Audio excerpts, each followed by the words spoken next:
everybody, welcome back to Dual Screens coverage of PAX East 2023. This is Steve, and I'm here with Craig, and I just played Trinity Fusion, which is a really cool, I guess you could describe, it's a roguelite, but I didn't try a second time. I only did the one run, and I gotta be fun. Just for the record, I did better than Matt. Just so you know, the synergies were within me, and Matt, unfortunately, was not one. You had the blessed run. I did have the blessed run. I still failed, but I failed less than Matt, and that's very important. Craig, tell us a little bit about Trinity Fusion. All right, Trinity Fusion is an action roguelite set in a dying man-made multiverse. The idea is that you are the key element in a plan to reconnect them, fusing all of the branches together back into one stable timeline before everything just sort of crumbles apart.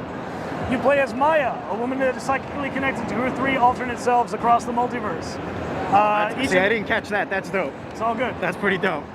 So, you got three main characters. You have, it's actually about to come up in a little bit, but we'll get to it later. Sure. When that actually happens. You have Altara. She's sort of like the gadgeteer. She lives in a universe that was supposed to be an agricultural wonderland. However, it has mutated out of control, and she is one of the last remaining humans. There's Kara, the warrior. She lives in a place that we call the overworld. Lots of machines. It's basically like a machine-ruled society that's covered in factories, laboratories, that kind of stuff. She's one of the last remaining humans. She's more of a warrior. She's got a lot of like air combos, that kind of thing. And then finally we have Naira, who is our ranger. Like guns, bows, rocket launchers, that kind of stuff. I love her. She's actually my favorite. She's probably the highest APM character in the game. But yeah, she lives in a world that we call the hyperworld. It's a post-human cyborg society, and she is one of the last remaining humans. I'm sensing a theme here. There's very much a theme. This universe is doomed. Yeah, that sucks. So talk a little bit about the roguelike elements of it. There were way different power-ups, way different guns than in my run, than Matt's run. So talk a little bit about that aspect. So one of the things I want to say is that we wanted to be a roguelite, not a roguelike. So there's going to be a lot of permanent progression. So as you actually explore the multiverse, you're going to find new places to start from. Like you can start in Altara's universe, or you can start in Kara's universe, or whatever.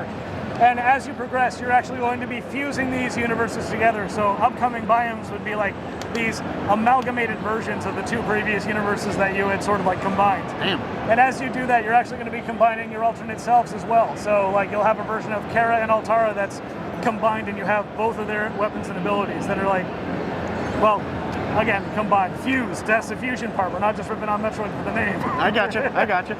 So, run to run, each level is going to be procedurally generated. However, there's a lot of permanent progression. Like I said, the extra starting points, you're going to be able to upgrade using sort of like a pre-run build system that we call psychic augments. So you go back to the hub world and you increase the power of the psychic link between Maya and each of her counter selves.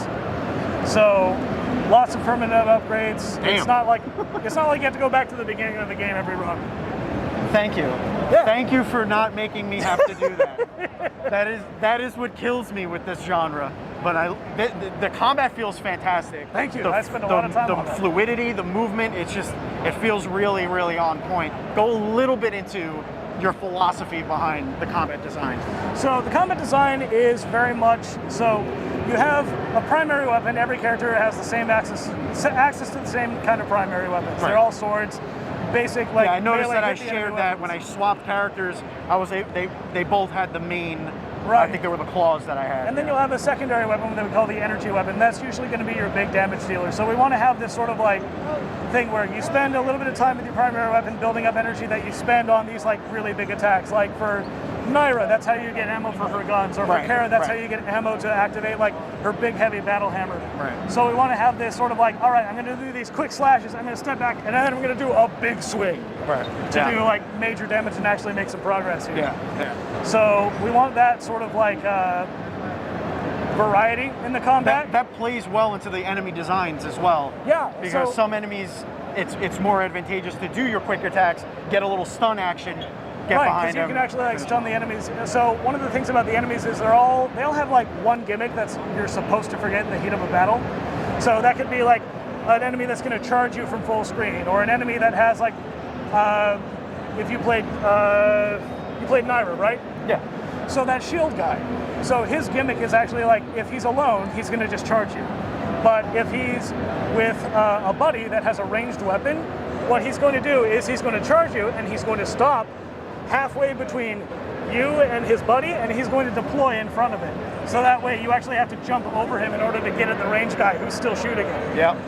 So all of our enemies are placed not just randomly, but like in formations that actually cover each other's weaknesses. That's dope. So the idea is, if you just run through and mindlessly like smash the attack button, Matt. you're gonna get hit. We want you to sort of like recognize, okay, that guy is gonna cover this guy's weaknesses, or if I go straight for this enemy over here, I'm gonna get charged by this guy from the left. Right. So we want you to sort of like actively think about the enemies you're about to fight, because you can't just press one button and win against all of them. Yeah. One of them is going to come at you from some other angle. Yeah. I mean, I was blown away. Surprised so far. Trinity Fusion, check it out. When is it coming out? Can people wish list it now? You can wish list it now. We're coming out in Steam Early Access on April 13th. April 13th, Steam Early Access. Thank you so much, Craig, again. It was a pleasure talking to you. Nice talking Keep to it you. here for more PAX East coverage.